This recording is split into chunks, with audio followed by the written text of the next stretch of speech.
What's going on, YouTube? It's North Star CDH.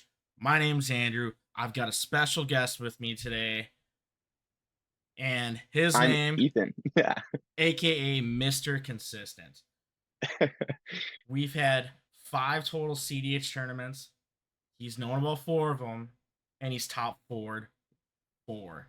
That is crazy.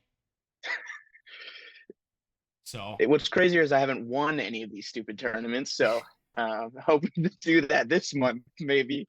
this next one, I'm excited because I get to play this next one. Yeah. So I'm super excited. I'm going in for redemption because my last one was not very kind to me. Oh So no. I'm excited for this next one. I have not publicly announced mine, but I do have a date and I do have Sweet. prize support for it already lined up. So yeah, I'm just waiting to announce it. I'll be there. Perfect. All right, so we're starting off with the Cowtown top 16, and 16th place we have Malcolm Vile Smasher. Now, Ethan, I love Malcolm Dex. yeah, you like you said, you're a Malcolm deck at pilot at heart. So this one is all you on what you think. Are we running enough creatures? Is there anything that Yeah. we're not seeing? I know we're gonna do Glint Horn combo Yep. because card Glinthorn is good. combo is awesome. It is so great that you have a commander that all you have to do is cast a 3 mana creature and go to combat. The combat usually gives you the 2 treasures you need to make the activation. It is awesome. It does lose to a bunch of stacks. We see that they are playing Orcish Bowmasters in this list, which is the foil to the main combo, but is also just a great piece to have in any mid-range meta, not to mention just any meta in general. So you have to see that here. Um, One of the things we do see is we see 2 1 mana pirates. These are fairly low impact. I have tested these a lot in Teamer pirates, and they always feel very weak. Um, like you have the Siren Storm Tamer. It's going to be stopping, destroying your creatures. Usually, that's not what you have to worry about when stopping a Glinthorn combo, is people destroying your creatures. What you're worried about is people stopping your tutors for getting the creatures. In a Grixis build, it is slightly better because your tutors are a little bit more mysterious on what you're getting. In a teamer build or a green build, it's gonna be kind of out loud. You're searching for a 3 mana creature. So I like it a little bit better here, but still fairly low impact. Spectral Sailor, kind of meh to me. Um, One of the things we don't see is we don't see the instants that change a creature type. We don't see the Reckless Fireweaver or whatever the name is of that creature whenever an artifact enters, deals damage to a player. So we're fairly low on the Glinthorn package, but it's just here in case we're able to go for that game plan. Otherwise, we're able to go for super turbo lines. Love to see that. We are on Sink into Stupor, even though I believe I did see we are on Adnaz. So it's a medium card that is usually free, but now that we care about life a lot with being on Adnaz. That's 3 life into an Adnaz and 3 life wanting to pay for it as a land. Not a huge fan of that, but maybe it's just worth it just because it's such a value card. The thing is, I'm disappointed to see is we don't see Agatha's Soul Cauldron and Entomb effects for Glinthorn. I really like to see those, especially because we do have a Siren Storm Tamer, we do have a Spectral Sailor, and we can steal people's Ranger Captains. I love to see Agatha's Soul Cauldron in especially Grixis style Malcolm decks. We do see the new Flare of Denial counterspell. I am not a huge fan of this. The reason for that is, if we're going for our Glinthorn combo, we do not want to use Flare of Denial unless we have one of our 3 other blue creatures: Siren Storm Tamer, Spectral Sailor, or Thassa's Oracle. Any of those situations, like, great, we have a free counterspell, but most of the time we're not going to have those other 3 creatures to sacrifice. And if we're going for the Glinthorn combo, it's not a good counterspell. If we're going for a turbo plan, we're probably not going to have Malcolm out already. So this Flare Denial is kind of like a mid-range card. But if we're trying to go turbo, I either want it to help with either of my combo lines. It's not really helping with an early Adnaz because Malcolm's probably not out. It's not helping with an early Necro line because Malcolm's probably not out. It's helpful if we're going for a turn 4-5 win where we just play a Malcolm for value and then go for a win later. But that's not a winning game plan, in my opinion.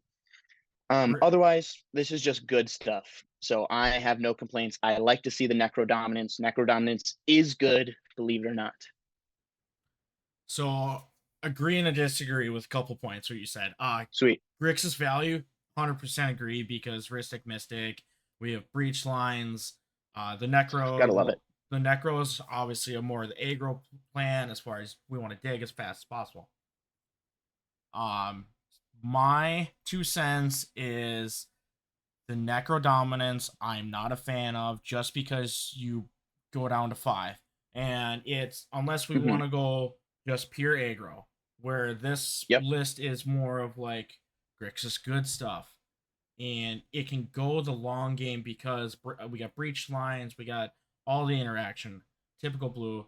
The Flare of Denial, I'm on board with you as far as it's not the best because we have to sacrifice a non-token blue creature, and we don't have a lot of those to start with. We have 3, one including Thassa. Well, 3 if you don't count the commander, which we typically want the commander. We want Malcolm because Malcolm, Glenhorn, Buccaneer combo.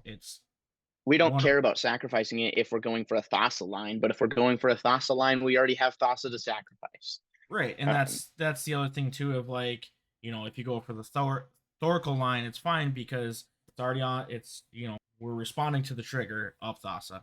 So, but that's where I think it's better of like Crix's good stuff. And we're on 25 lands, 26 MDFC. I think it's in this weird like mid-range turbo list where it's undefined, and it's more. We're kind of in between two strategies. I am somebody who loves diving in solely into one strategy. I am either turbo or I'm either mid-range. I don't like being wishy-washy.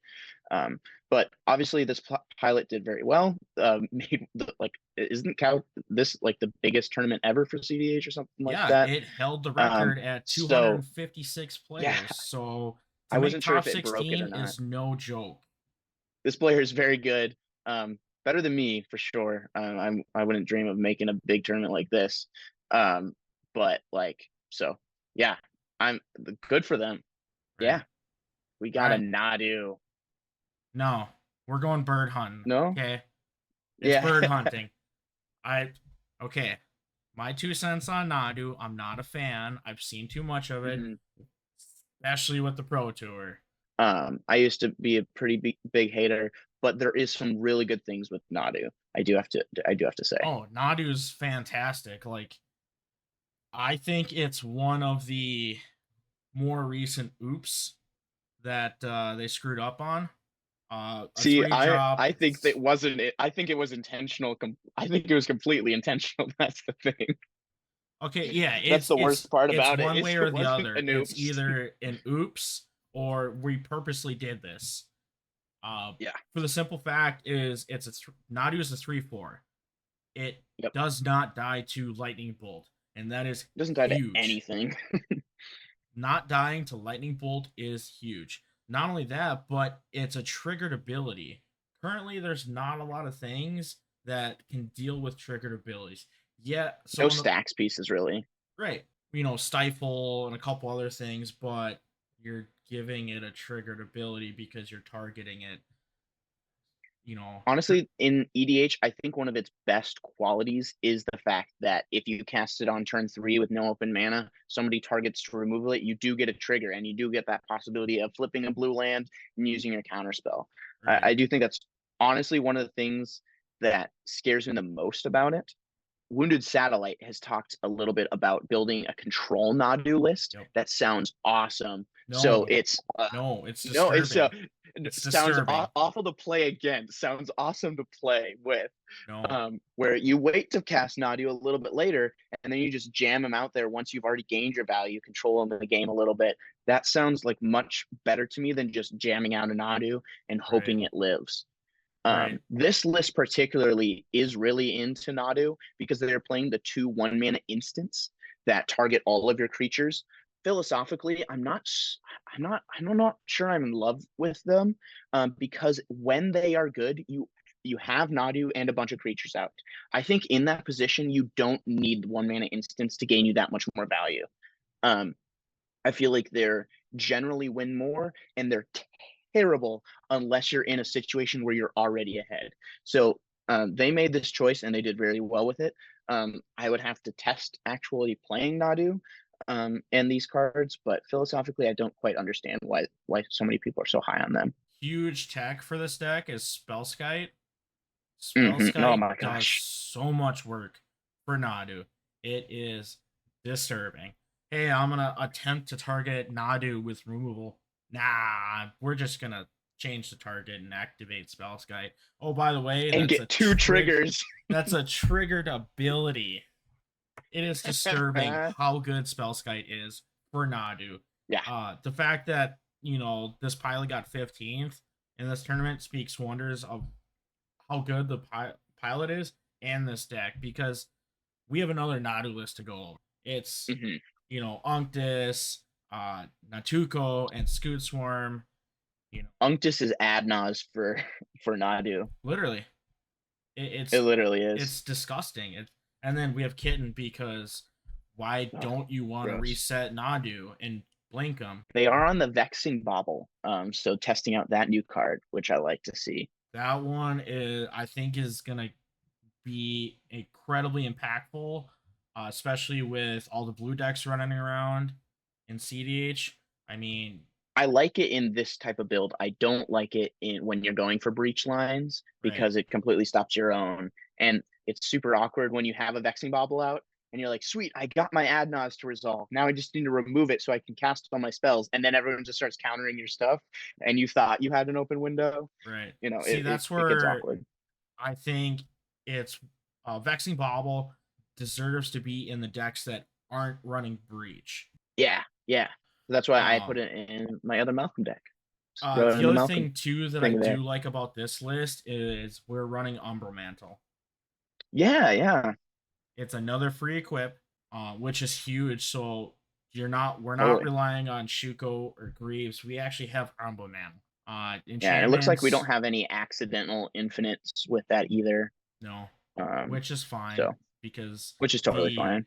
the infinite combo is super convoluted and very situational. Yep, So purposely trying to run it, I think, is bad. We're not trying to go for infinite mana with Umbra Mantle, but if it does happen, it happens. totally. Enchantments, Mystic Ristic. If you're in blue, you should be running these. It's your engine. Yeah, Uh, the best cards in in CDH. right. 34 lands in this list. Pretty low for a Nadu list. I mean, it's The definitely up lists there. I've been seeing have gotten close to 40 sometimes Really, because like hitting lands is the most important thing right, once you go in for your combo. right. Um, but maybe 34 is the right number. Um, I don't know. Maybe it's right, The one thing that I've seen some Nadu lists that this one isn't running is Thoracle. As which far is good. You as don't need it. It's a that's the bad only card. I wouldn't say bad card. It's a bad card when you're not playing black. Okay. It's still a good card. All right, 14th place, Tim Necrom. I call it the Boogeyman because it's just good. It's good at what it does. Mid range, dealing with threats. It has the answers. Typical Mhm. 13 creature package. I think that's more or less a standard that every team K They do have a is. Dranith Magistrate in this one, Okay. which is interesting. You don't see that in every place, but I like it with Nadu being in the meta now. Think Dranith Magistrate. If you're not playing it and you have white, you should. Okay, It's let me. bad outside of early turns. Yeah, you got me. I don't play it in my list currently. I think it's fantastic because even when Tivit was running around, hey, turn one Dranith or turn two Dranith. So much for playing Tivit. It does so much work. Sorcery package looks pretty stock. It is. I Only thing don't. that they chose not to do is the reanimate that a lot of lists have been going to, but that's really a flex spot. Right, for sure. Path and Swords, which is kind of, I love it. Got to do it now. Got to do it. I mean, what deck besides the two color decks are running basics? Most of your decks are Yeah. three color. Who runs a basic? Also, This you can have a guy, basic land and stop your combo. hey, I'm bad enough that I still play a basic because Path to Exile is a thing. This is what happens when I have trauma from modern. It's not the worst decision I've heard of. The only interesting thing in the instance package is they are on offer. You can't refuse. I used to love this card. I've been convinced by Freedom Waffle because he hates that card and he's told me not to play it. Situations, I think it's good. My 2 cents on Pact of Negation is it's best in a turbo build because the ideal place to use Pact is when you're going off and comboing off. You don't care about paying for the forward because you're winning right now. I like it sometimes and I don't other times. In the land section, they do have some interesting choices where they are on City of Traders, Cavern of Souls, and Undercity Sewers. City of Traders in a mid-range deck seems kind of surprising to me. I have never been really interested in TNK. The curious part is TNK's the only the only thing it's searching for in most of its opening hands is mana. So that does supply it for you. If you're on City of Traders, I usually want to see the One Ring in your list because that really helps power it out. Yep. They are not on the One Ring. Cavern of Souls is interesting. I mean, it helps with the Draenith Magistrate. You kind of see that, like, I don't know. I don't see it in most decks. Most TNK decks, it's kind of older tech, but then somewhat newer tech, the Undercity Sewers, man, that seems kind of surprising to me in a four-color deck. Although maybe I should be considering it more because there is a decent amount of times where I will fetch and not use my mana right away. Right. That's the other thing too. Like it surveils huge with a breach deck, so I understand the appeal for it. My 2 cents on Cavern, and this is more or less from Comedian, is that you wait on Cavern, you use Cavern for Thoracle, so then it's an uncounterable Thoracle, and you Yeah, just have protection for Tainted Pact. Oracle never gets countered though. It's always the instant after it. Generally now, Going for a reverse Thoracle line, which would be devious, honestly. That would be just high, just casually placed down. No, everyone would remember it if you said wizard or whatever Thoracle's yeah, it's text. Wizard. Wizard is the Merfolk, a wizard. So everyone would remember that. So they would never let you get away with it. I do like it for getting down uncounterable grand abolishes, though. right. That is devious. That's the Um, best part to the me. only thing in the lands list that I would say that I'm not a fan of is Spire of Industry, just because of my experience playing with Spire and Tivit. Like, there's times that it it felt awkward. Yeah, Like we when are on a you're lot of artifacts, and like we are on Smothering Tide. Witchclaw also does it. Esper also does it, which right, people don't always realize goes towards the count. And then this is a more turbo list, and so we're playing every artifact you can imagine. right. Uh, we are even on Talisman of Dominance as well. All right, 13th place. We got Freedom Waffle, big Team K player. Couple differences from the last one. No Dranith Magistrate, only 12 creatures. We are playing Reanimate in this one. He's a big fan of that. Yep, big fan of Reanimate. Subtle differences so far. And instance, I believe, yep, we're still running Path and Swords. Big change, honestly, that he's been testing that I actually think is genius is playing copy artifact. That way it copies a mana rock often. He switched it out for a talisman. Talisman was previously in his list. Switched it out. Now you're copying One Rings. You're copying other people's relevant artifacts that are really great. Fun side note: in a tournament he cast Born Upon a Wind in response to someone Agatha's Soul Cauldroning a ranger captain to flash in copy artifact, copying the Agathas, exiling their ranger captain in response, sacrificing his Crom to then go off at instant speed, which is just an insane Freedom Waffle play, using his new tech copy artifact. I mean, do you expect anything less from Freedom Waffle? No, I'm pretty sure he does something insane at instant speed every single game. So yeah, It's Freedom Waffle, so I mean, yeah, it's pretty crazy of how skillful he is. You know, yeah.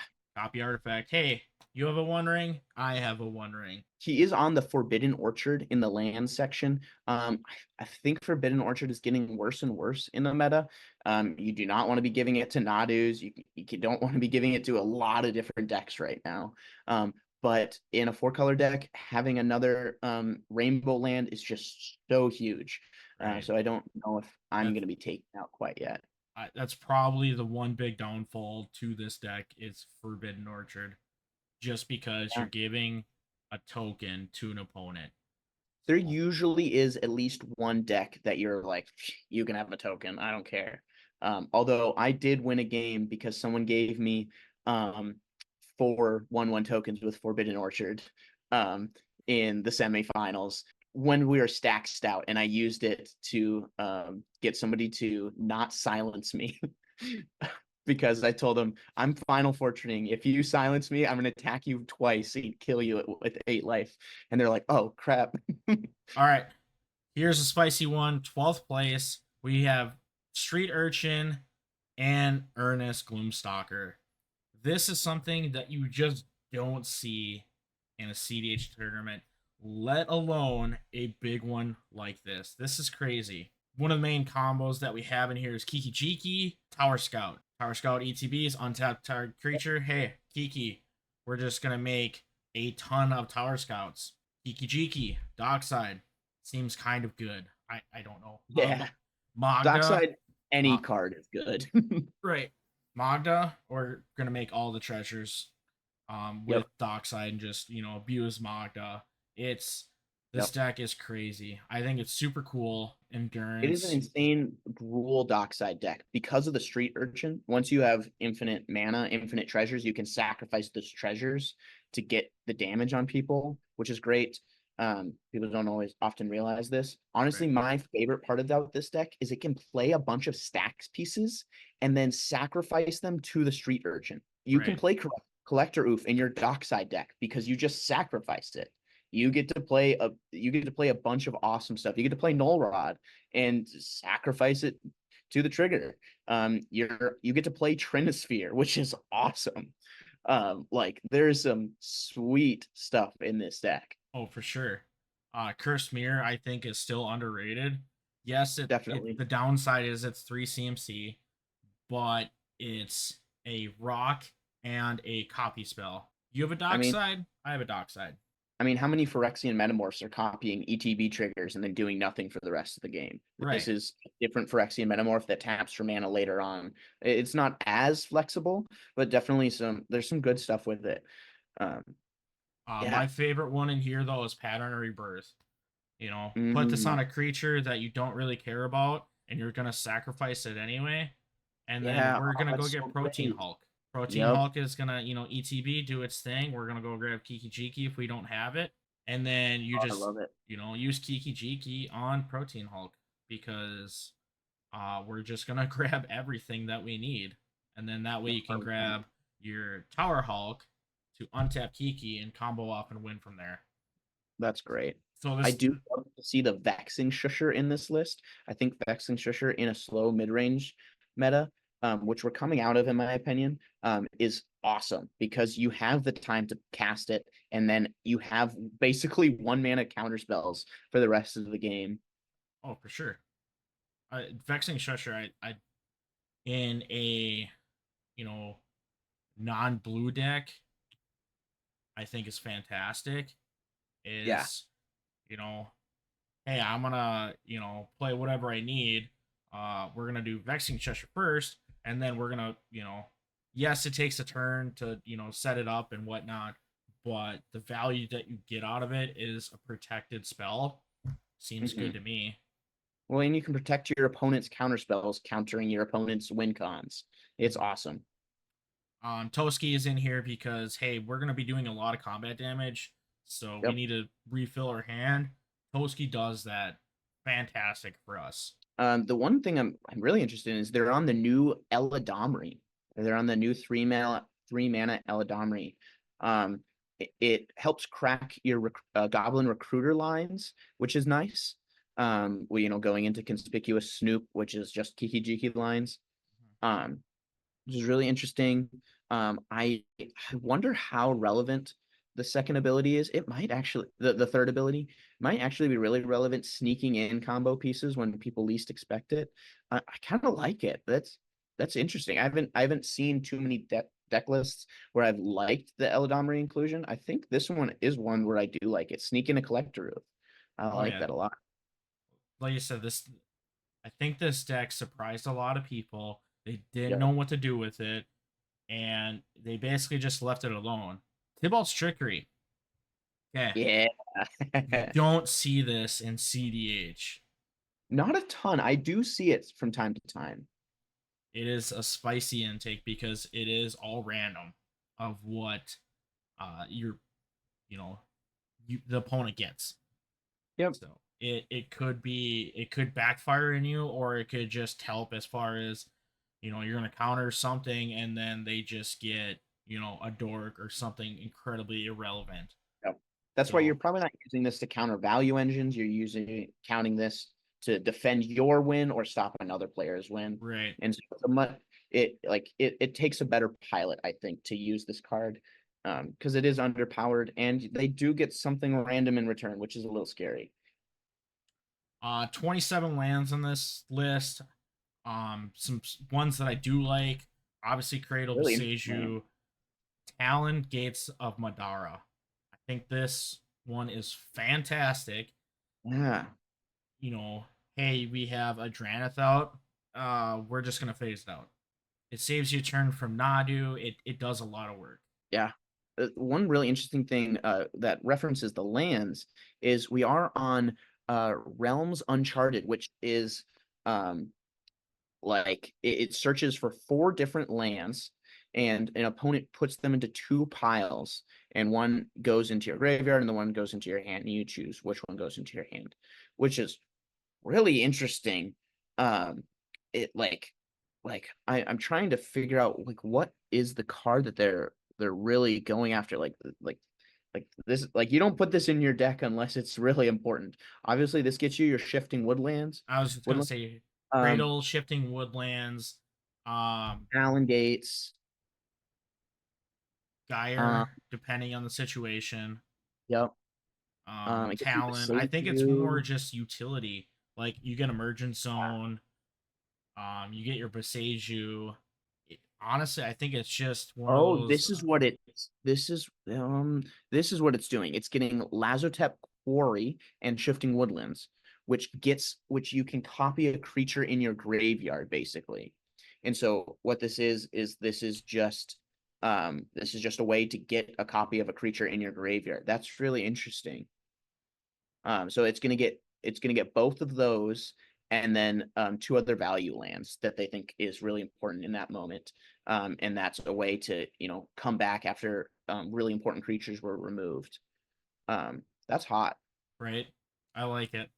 All right, coming at 11, we've got Rogsai.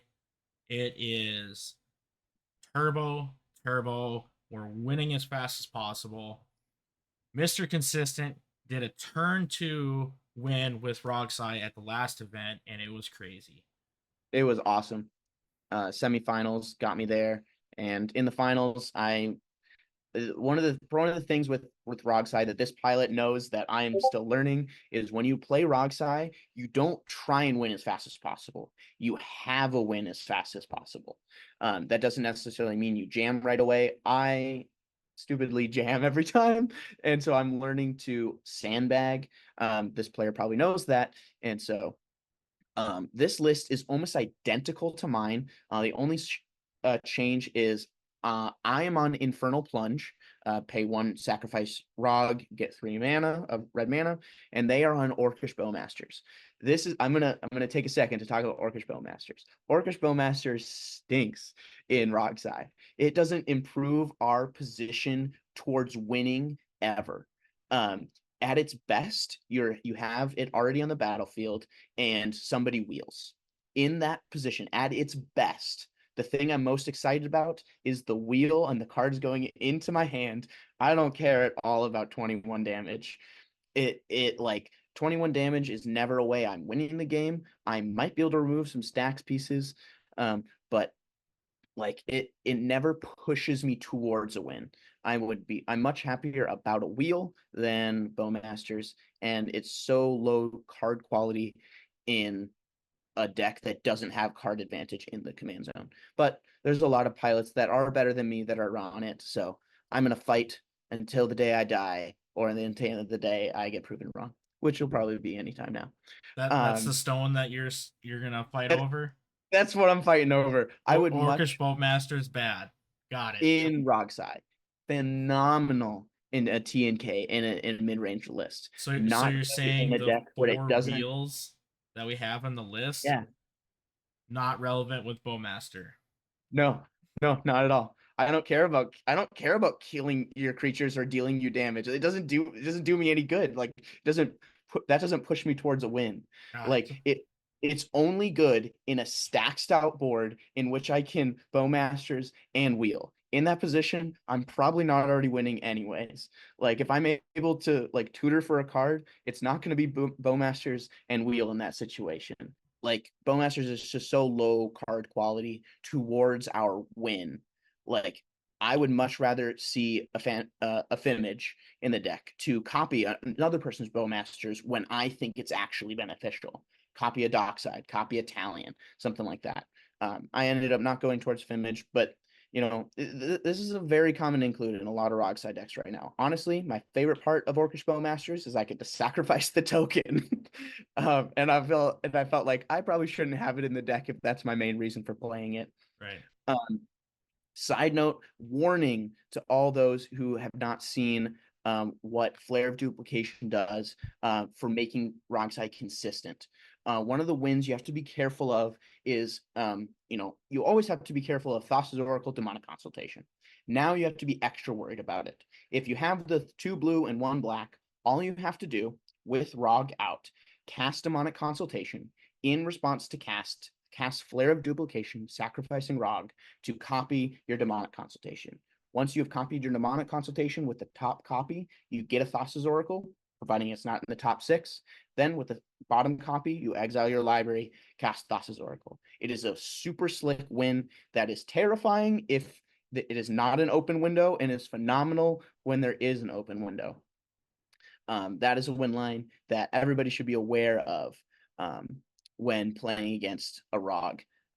Also, if you are new to Rogsai, Flare of Duplication, if you cast Jeska's Will, and in response to the cast, sacrifice Rog to cast Flare of Duplication, Jeska's Will, both copies will resolve with both modes chosen.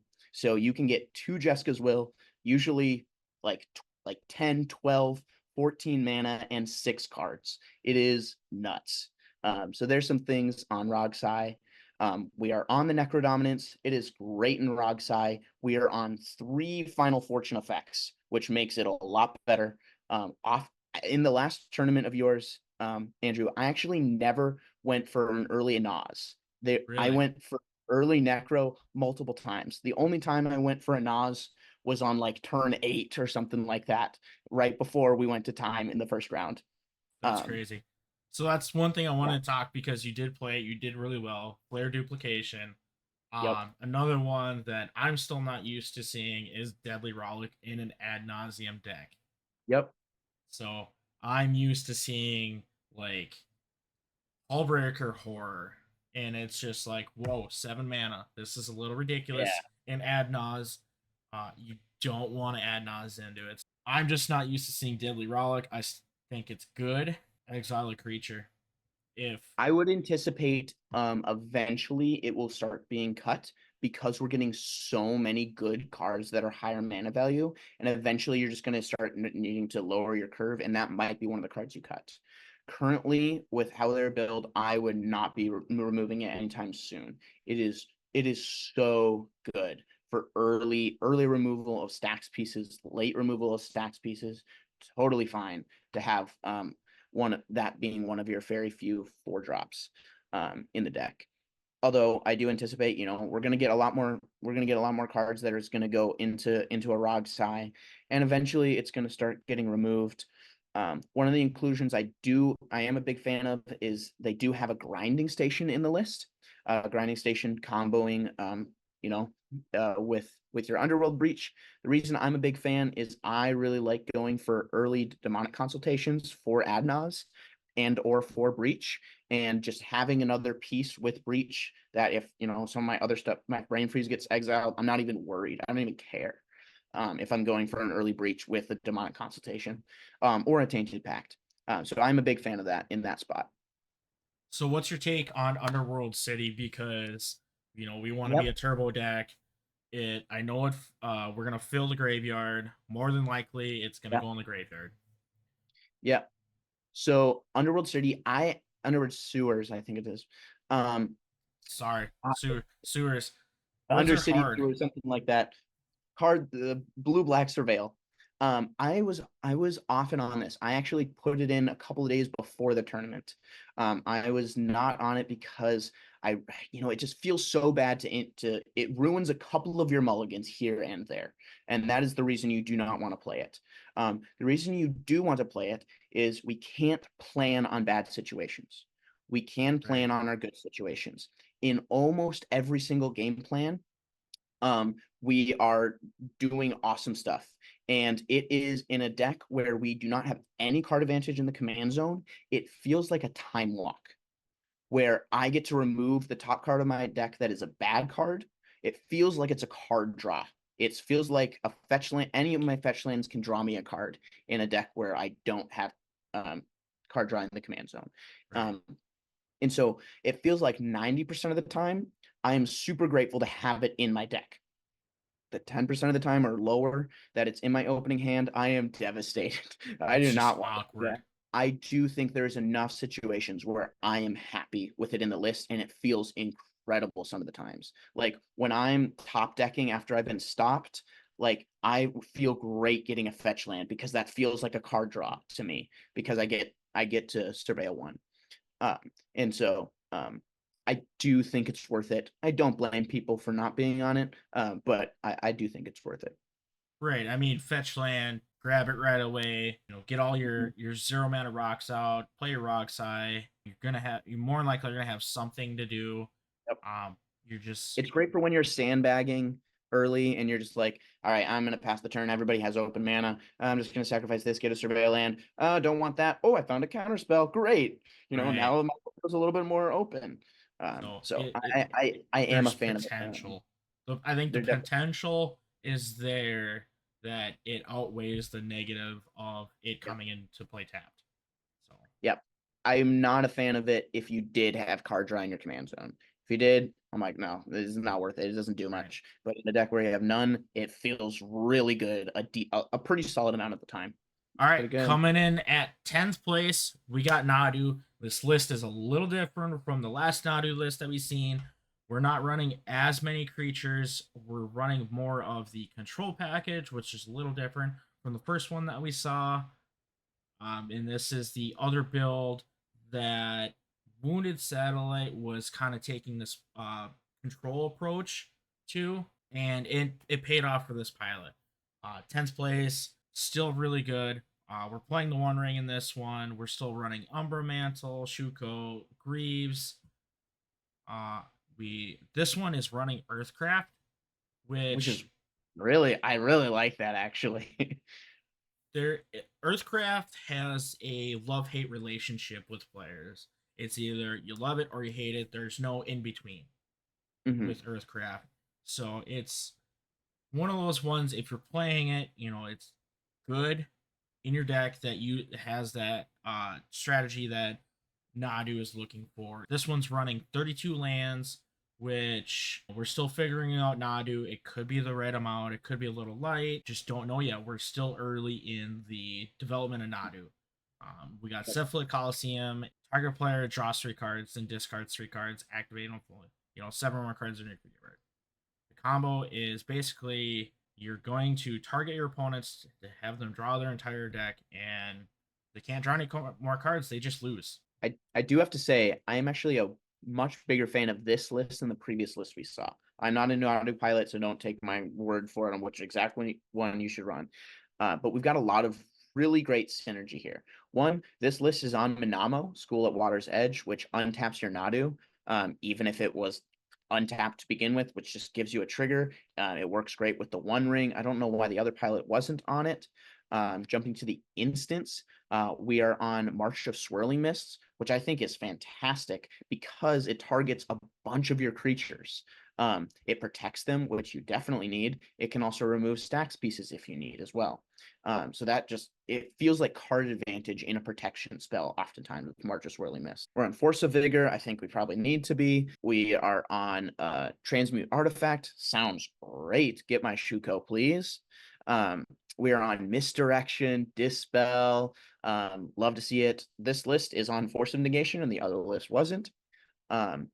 We are on Elvish Herder, which is a creature that pays 1 green to give a target creature trample.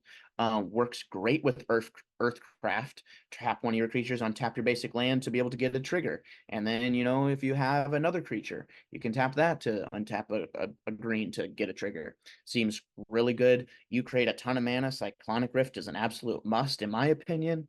Urza Saga, maybe the other pilot was on some budget considerations. Now looking at it, because not on Urza Saga for whatever reason, great with Shuko, not on the One Ring, not on Mana Vault. I will say, like, Urza Saga definitely is a slower approach, and that's why I think it's better in this that we're running all these counter spells, interaction. But but if you watch the Pro Tour, you'll know that Urza Saga on turn 1 casts Nadu on turn 3 and gets a Shuko. Yeah, I know. So it's yeah. Let's not bring up those night terrors. This list is on a Thassa's Oracle, which I find interesting. If you want, again, bring up the Pro Tour, they called Thassa's Oracle training wheels. I tend to agree with that even in CEDH because it's not really necessary to do it. You're on endurance. You're able to besage you everyone's lands doing a loop. It might be safer to do a Thassa's Oracle in the deck, just so we do have a lot of exile effects in CEDH, so it might just be safer just to run one instead, and in case of just like a really bad beat. But generally speaking, a lot of pilots opting for not a Thassa's Oracle since you don't really need it to win. Well, not only that, but like if people know you have Thassa and you play Thassa, they're gonna hold up interaction waiting for Thassa because it's one of those win conditions that everyone knows about, and they're gonna have something for it. It's whatever it is, unless you have Baby Teferi. Once you have an infinite Nadu activations, getting Thassa's Oracle back is super easy. Right. The only even a Tashana's Tidebinder, you're never gonna see because they're gonna try and do it to Nadu earlier. Right. Yeah, I can't think of a situation where having a Thassa's Oracle is bad besides drawing it early. Drawing it early feels terrible. It's just a dead card. All right, 9th place, we have Jessica and Timna. This super cool list, something you don't really see. Mardu creature infinite combo. It is awesome. I really like this list. Yeah. Grand Abolisher is always good. Protecting Granite Magistrate. Again, we've been over this. Really good early game, terrible late game. As for Sentinel, we all know. I truly believe this is a Delaney deck through and through because of we have so many creatures with. We have Tim in the command zone. Right, power 2 or less. And then the whole ability of a creature you control with the second ability for Delaney. This is the Delaney deck through and through. I think this deck is, I don't know about this exact build, of course, but I think Jessica Timna is arguably the best non-blue turbo deck.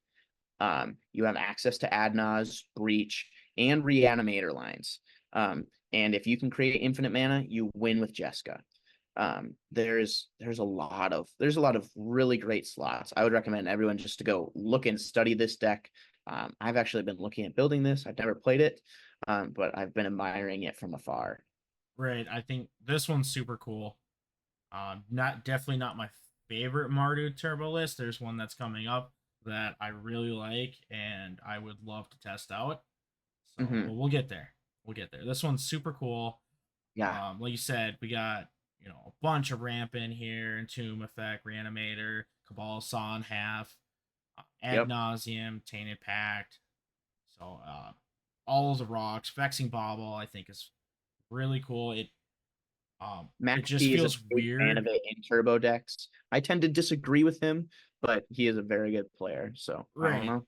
It feels weird with Breach and Vexing Bauble, but you Yep. know, if that's the only thing that's awkward in here, Yeah. I still think it's really good. Like Blind Obedience, really good card.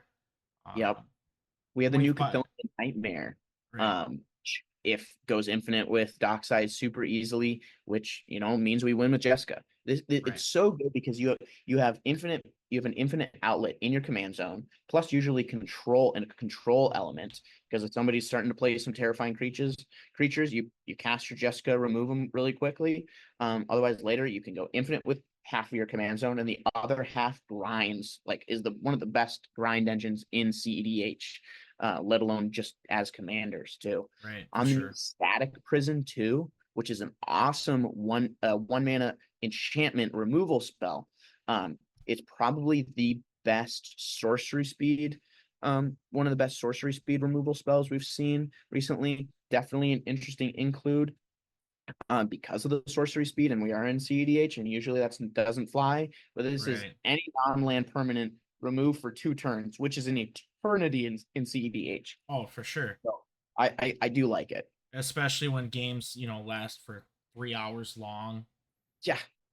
25 lands. We are a turbo list, so we want to go go go. Um, it's 25 feel right for you. I generally like more lands. I like the 25. I think you need more than Rog size, usual 24, because you don't have early commanders. You usually have Right. turn 2 commanders, and so it's not as fast. 25 seems about right to me. Although I am you generally even as a Rockstar pilot, I'm generally scared of going too low on lands. Right. Well, the other thing too is like we have all of the mana rocks. Yeah. So it's all of the mana rocks we are playing. So there's no shortage of going fast in this Yeah. list. This list compared to a Rogsai, besides the color comparison, Rogsai has mana in the command zone. This list has infinite outlet and cards on the command zone. Right. So usually what we're searching for is mana in our mulligans, not necessarily the other pieces, although we always need the other pieces as Right. well. It's our infinite wins and card advantage. But this goes off with Cloudstorm Curio.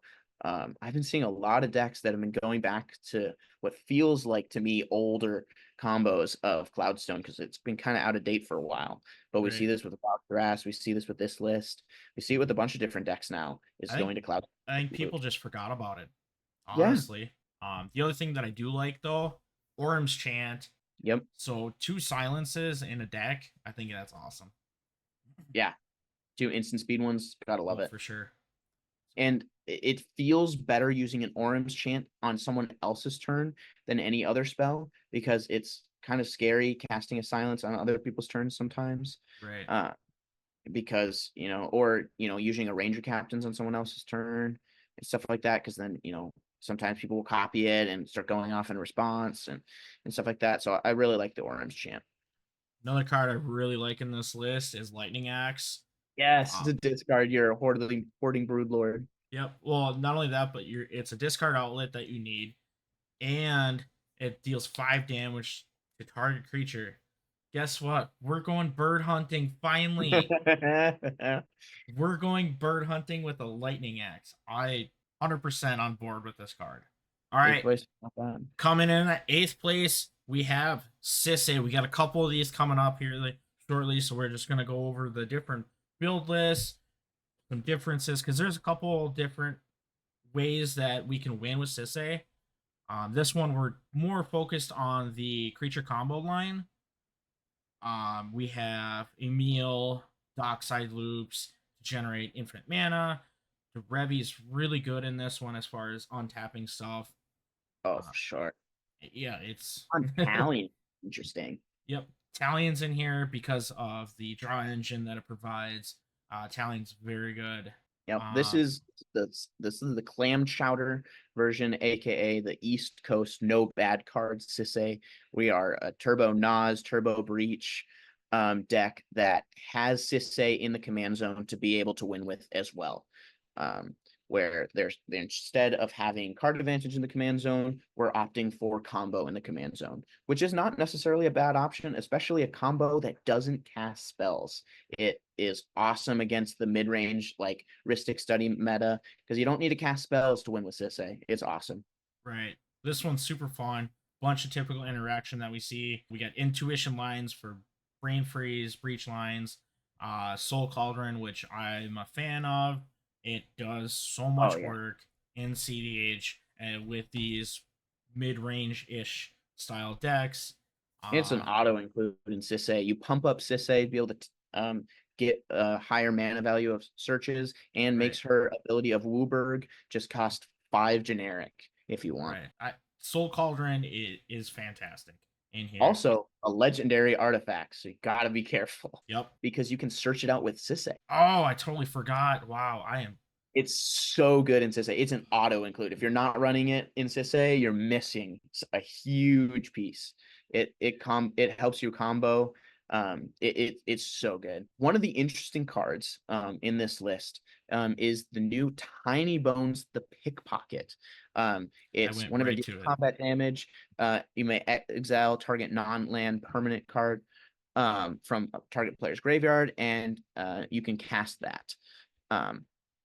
But what's the main reason you run it is so that it's a 1 mana thing that pumps up Sisse early on, but then it does give you incidental card draw a lot of the time too.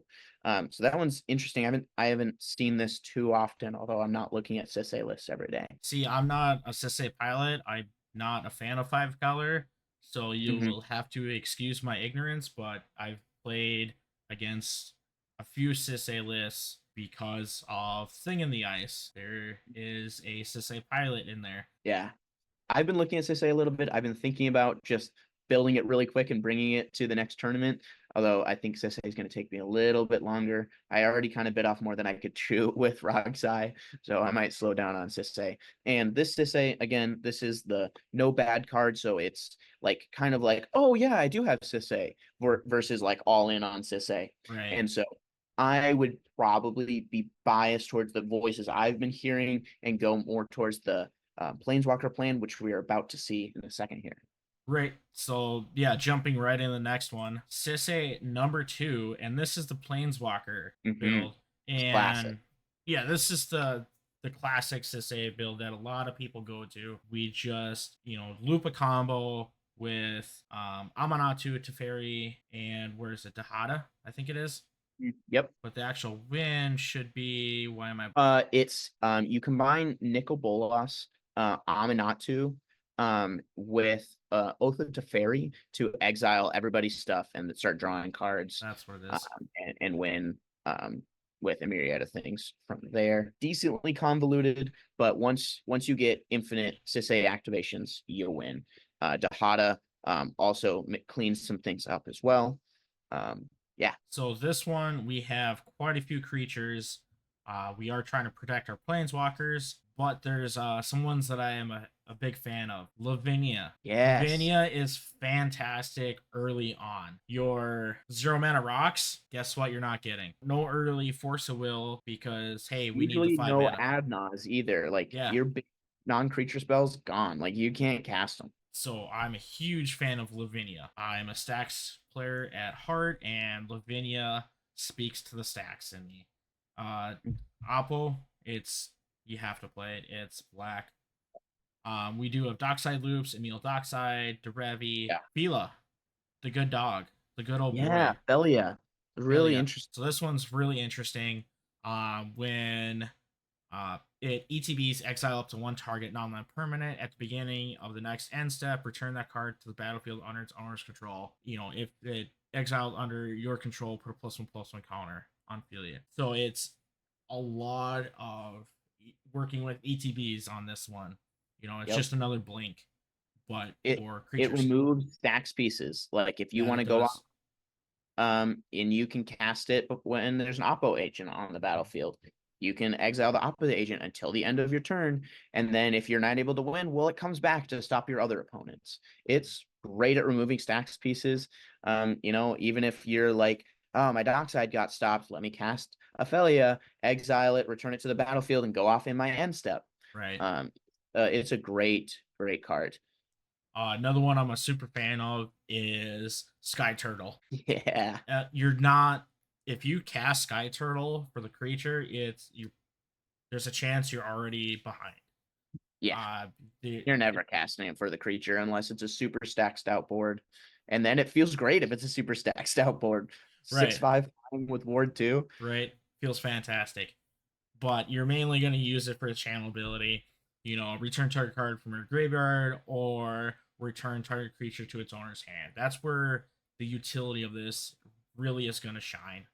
And it feels interactable. What are you going to do? Counter the ability? There's not too much stuff that you can counter the abilities with. Stifle. And not many times, but there's not too many times you're going to want to use a stifle on this either. Right. So it feels politically uncounterable and actually uncounterable. I would rather use a stifle on a Thassa. Yeah, or a dockside, 100%. Yep. You would rather save the stifle for Sisei's activation. Mm-hmm. Literally. There's so many better targets for a stifle if you're gonna run stifle. And how many decks run stifle? We have yet to see it. So there's an interesting instance here.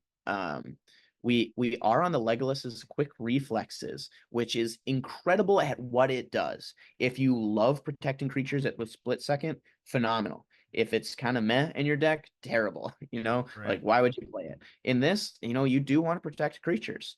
And a little known thing, if you are doing a Derevi loop and you're untapping creatures over and over, that's just removal for the battlefield too.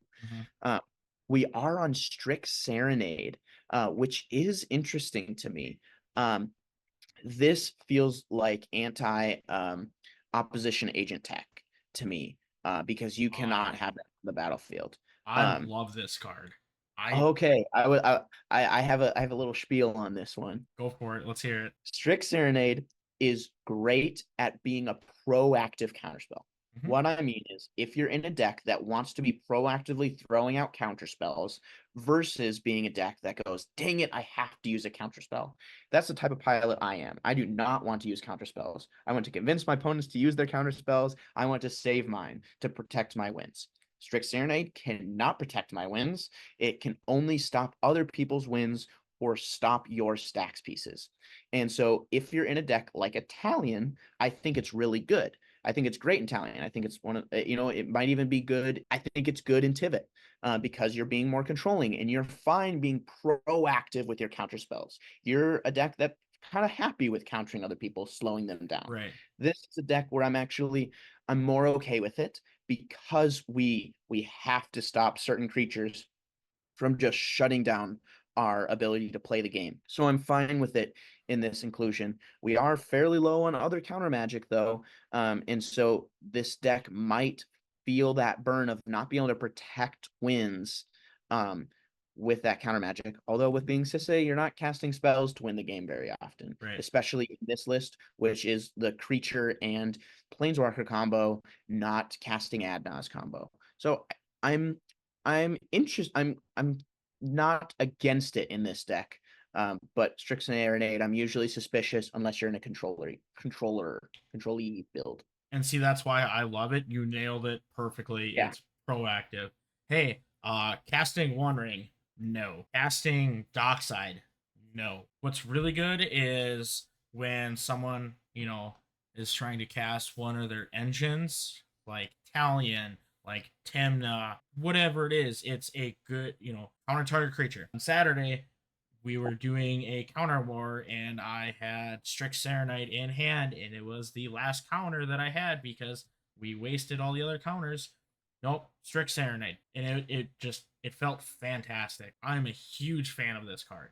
I love it. Interesting. Usually it would be bad in a counter war, and usually it's the first counter spell you put on the stack in a counter war to counter the creature, from my understanding. Well, right, but it was the One Ring specifically, and we were just in a big counter war because it was the engine, multiple untaps Yep. with Derevi, and Yeah. just like, all right, let all the counter, let the stack resolve, go back to the the One Ring, Strict Serenite, and there was no other counters. So it's Strict Serenade, I think, is where it's really going to shine, is utilizing the stack and being the very last one back on the stack so that everyone wastes all the other interaction and like an offer you can't refuse, stuff like that. Let all that resolve and then just go back with Strict Serenade. It was, it felt so good. Going back to the list, Soul Cauldron, super good. This list is playing Chromatic Orrery. Yep. It's just another way to go off infinitely once you're able to get it out. So it's super good. Blind One of the most, Go ahead. One of the most underrated artifacts I think currently is Relic of Legends. I know there's a lot of pilots out there that are aware of how good it is, but I think pilots who don't play it are underrating how scary it is when it is being cast. If you're playing against Rogthras, Magda, Sisse, terrifying to be cast. Now, not often worthy of a counterspell, but it does need to raise the threat level, in my opinion. When somebody playing a deck that can really capitalize on it plays it, it's really, really good. Right. Another card that feels really good in this deck is Deafening Silence. Oh, beautiful, beautiful, beautiful. So another one that we didn't see earlier was Cultist of the Absolute. Commander creatures you own get +3/+3, have flying, deathlatch, ward, or pay 3 life, and at the beginning of your upkeep, sacrifice a creature. I think this is something that you don't really see, and they were more or less testing. Actually, no, this is actually a card I see a lot. Really? I've yet to see this in the Sisse decks. Really? I've looked at a lot of Sisse lists because I've thought about building it, and I've seen it a lot. I am somebody who can't stop reading the last line of text at the beginning of your upkeep. Sacrifice a creature. But the beginning line of text is incredible. It's 1 mana, legendary enchantment, which means it increases Sisse's power by 1 just by being a 1 mana legendary enchantment, but also gives it +3/+3, which means your Sisse can search for anything super fast. And so there's a lot of decks that I see that really love this. I've never played Sisse seriously, and so like we are on the Cultist of the Absolute, we are on Oath of Nissa, we are on the Tiny Bones, so we do really value early legendary permanents that increase Sisse's power. This does it extremely well. But you have to be careful if Sisse is your only creature on the battlefield. But if you're getting this on the battlefield, Sisse is probably not your only creature, which makes it incredible usually. And that's why I think not a lot have played it originally, and then that way we're more switching to this because we're more on the creature side. We're going back. We've got 26 creatures. We've got quite a few irrelevant creatures later on, and we don't really care about sacrificing them for the Cultist because they're useless. They're just a blocker. So that's where I don't think you usually even get to the point of sacrificing something usually when you have this on the battlefield. I think you usually are going for wins fairly early with this out. Because if you have a Sisse activation and this out, you can get anything. You're probably winning the game right there on the spot. Right. You just go grab Oath of Teferi. Yep. Later, we're going to see this exact same card in the number 2 deck list of the tournament. No spoilers. Yeah, little spoilers. Right. Also, I do have to say, I love that they're on 29 lands. That makes me feel really comfortable. We're almost never mulliganing because we didn't have any lands in our opening hand. That's the thing that I was just going to lead into. Like, what's your 2 cents on 29 lands being a 5-color deck? So Being a 5-color deck, extra love it. I play 29, 28, 27 lands in some of my other decks that even if they're supposed to be fast, but I just want to eliminate mulliganing because of my Right. lands. And I think that's totally fine in Sisay because the more mana you have, the better chance of winning. Like Right. Sisay's plan is to get to turns 3 and 4 and win with a really difficult to interact with combo. Right. And so like you're thrilled to have 4 lands on the battlefield contributing to a Sisay activation. So having 29, I feel like never feels like a drawback. Right. 6. All right. Mhm. Coming in at 6th place. Personal to me, big fan is Sharky on Tveshkrom. He is arguably the best Tveshkrom pilot out there. We're definitely gonna be more proactive. We do have an awesome wheel package, which I'm really liking to see. Just a note on Tev From, with it being in great colors, the best colors in CEDH, and By having far. 2 awesome commanders, this deck in tournaments has had an incredibly low win rate, which is really surprising. It seems like pilots haven't found the right build of it, and this pilot might be onto something. Right, for sure. The biggest thing is obviously it depends on the meta of either you're going with Crom first or Tevesh.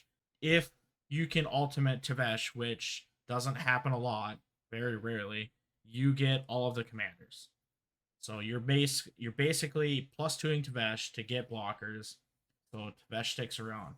But now that we have birds flying around, it's a little bit more difficult. So then that side, you've got Crom, 4/4. And whenever someone plays their second spell, each turn, draw a card. Now the downside of this is it's not a May effect.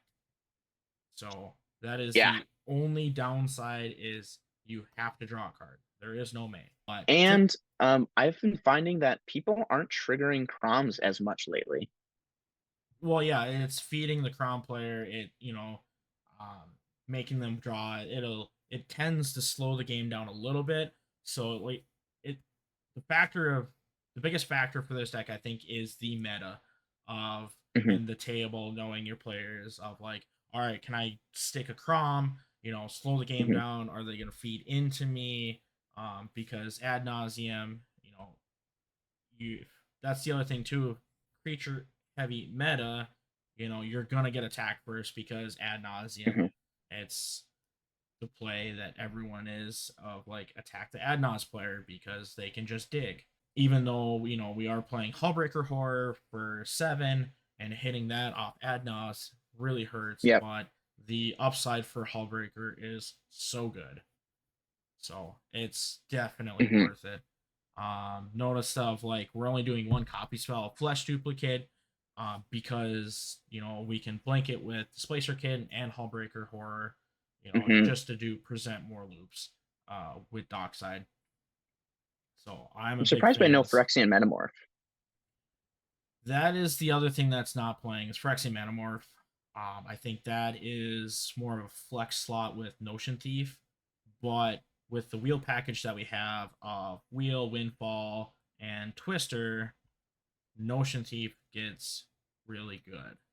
Obviously, the Yeah. downside is it's instant die to Bowmaster. So it's one of those things of do we just worry about Bowmaster constantly or do we just jam a Notion Mhm. Thief? Because instead of your opponent's drawing multiple cards, you get to draw that card now. Yep. So The thing is to remember about Notion Thief. Never mind.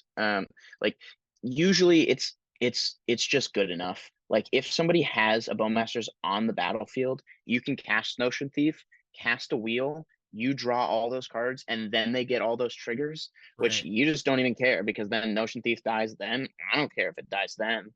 I care that I get right. everything. Because that's the other thing too is the trigger ability from Bowmaster goes on the Yep. stack, so you can respond to the Bowmaster triggers even if you were to draw how many cards. So Yeah. that's the other thing to remember of with The only thing Bowmasters. with Bowmasters is you just don't want somebody to have it in response to you casting a Notion Thief and a Right. wheel. Right. But if they have it already, Notion Thief Wheel sounds great to me. Right. So. And you have the Narset as well. And so this is more of that Opus Thief style build. Right. I love Narset. Narset has been so much fun. Just because of all the spells that we have in the list. I mean, 41 spells total that we're digging and we can find. So, of course, we're on the Breach line, Final Fortune, Protection, Calling the Weak, Demonic Consultation, Force, Mind Break, all of the mana rocks. Imposter Mech is really cool because you have a dark side, I have a dark side. Well, you have a Bowmasters, I have an Unkillable Bowmasters. Exactly. One thing that is interesting that we see is we do see the 3 last chance Warrior's Oath Final Fortune effects. So usually you don't see all 3 of them in almost any deck. Maybe like you do see it in Rogside a decent amount, but I do kind of like this. So this is definitely like turbo and fall back on my commanders type of build. Yeah, and see that's where like I'm not a huge fan of, the sorcery speed take an extra turn. I'd rather be doing other things on my turn besides land go. I like it when I'm running Necro Dominance and when I'm super turbo. They're not on Necro Dominance and they're not able to be super turbo, right? Because they don't have the same access of velocity of mana in their list that Rogside does. So I'm a little bit more skeptical on it. I personally am a Necro Dominance fan, even though it definitely has some downsides, but is definitely a lot better when you have 3 Final Fortune effects. Right. So that's where again we're on Necro, Ristic, Breach, and Fish. 26 lands might be the magic number for this list because it's kind of that we can go super fast if need be. There's been plenty of times where I've capped turn 1 to Vesh opening hand because I'm gonna dump my hand and then slam to Vesh and then draw more cards, or I'm able to get Crom out in turn 2 because I can't get the blue and the red there. But I've been playing it where you want to keep a hand where you can get Crom or Tevesh out as soon as possible. Because you're playing the more control-y build. Kind of. More responsible blue player versus turbo. Yeah, more responsible blue player. Like I said, that's what appeals to me is stacks at heart. No, it's Sharky is, like I said, the best Tevesh Crom pilot. He's put up great results in the past, and he's still putting up great results with this. So I'm a fan of this list. 100%. All right. As you can see, it's just me, myself, and my wonderful co-host, had to take care of an emergency. So you're stuck with me now. Anyway, number 5, we have Dargo Timna. Super cool list. I'm so glad that this list did well and someone actually played it. It is a turbo combo deck. We have combo lines with Bergie, Dockside, Rakdos Muscle is kind of cool tech in here. We get to sacrifice another creature, aka Dargo. Or when we sacrifice Dargo, exile cards equal to its mana available from the top of target player's library. So we get to eventually basically mill. One of the big combo enablers that we have is Ruthless Techomancer.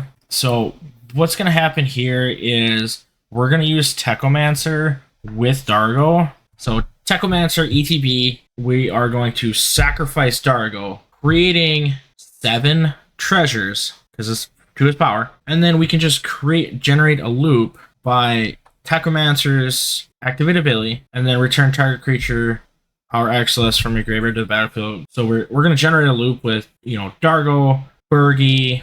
It's insane value. We also have Alter Dementia just to mill everyone out. Defense Grid because we don't want people interacting on our turn. Breach Line, Nightmare because you saw Dockside, Trouble in Pairs so we can draw some cards. 24 lands. We're a turbo. We want to go as fast as possible. This is a super cool list. I'm glad it did well. Another little fun thing it can do is sacrifice. So if we got Dargo out, we cast Sacrifice, sacrificing Dargo. We're going to generate 7 black mana to cast Peer to the Abyss. Super cool list. I'm glad it did well. All right. Top 4, we got TNK by Corey. Typical TNK list for the most part. This one is running Dranith Magistrate. We have Phyrexian Metamorph. We are not on the Reanimate line for the sorceries. So that's one thing that's different. This one's, we got Strict Serenade. One thing that's super cool is Corey's back on the Fire Covenant line. It's one that Team K kind of shied away from, and now we're bringing it back, which is super cool. I'm a big fan of Fire Covenant. Otherwise, for the most part, typical TNK list. Smothering Tithe, Rhystic, Necro, 27 lands. We are running a Surveil land. There's another one that we're not. Spoiler alert. So, congrats on Corey for making top 4 with TNK on this awesome TNK list. All right. Third place, we got Rogsai. Typical Rogsai creature list, sorceries. We are on the Last Chance Warriors. Multiple extra turn spell, Taxi Probe, Windfall, bunch of wheels. Player duplication is fantastic in this deck. Grinding Station, just in case. Brain Freeze gets countered, exiled, whatever it is. Defense Grid, because let's face it, we don't want anyone interacting on our turn. So we don't have to. Necrodominance. This card is fantastic in Rogsai.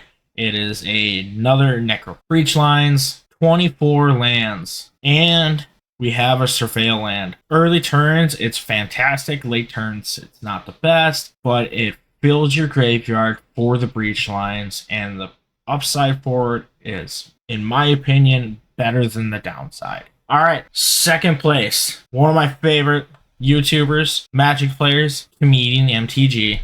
On Sisay. Now we are on the Planeswalker plan of looping our Planeswalkers, bunch of good creatures, Dockside combo, Emil. We are running Derevi, Selvala. Talion, Colossal Sky is very good. I love this card. Notice we don't really have a Strict Serenade in here. I don't think we want it in here. Honestly, I think we are more focused on our opponents trying to stop us or stop our opponents from winning. So that's why we have Miscast, Force of Will, Mind Break, Flusterstorm, Swan Song. Soul Cauldron's so good in Sisay. Relic of Legends really good. Deafening Silence, Blind Obedience, Rhystic, Oath of Teferi. 29 lands. Obviously, Comedian knows something that I don't, because 29 lands is perfect. 5-color deck for him. Numero uno, the winner, TNK. We are on the Dranith plan. Oracle, Phyrexian Metamorph, Dockside. No Strict Serenade here. Silence is always great. Tainted Pact, Final Fortune. Typical TNK list. Underworld Breach. Alright, Hot Spice. Copy Enchantment. This is so cool. And then Steel Enchantment. We are going to copy Heuristic Study. Copy your Smothering Tithe. Like, the possibilities for copy enchantment, Necro, I mean, the possibilities are crazy here. And then we have Steel Enchantment. We're just going to take it. It's awesome. We're going to steal a Smothering Tithe. And let's face it, why do you need a One Ring when you can just copy it? It's so good. This is a super cool list, and clearly it worked out for him. Lands. 27 lands. And no Surveil lands in this list. We still have Otawara because, let's face it, it's really good. Cavern of Souls, Exotic, Mana Confluence, Spire. All really good cards. And that's TNK by Isaac, who took down the largest CEDH tournament, Cowtown Throwdown.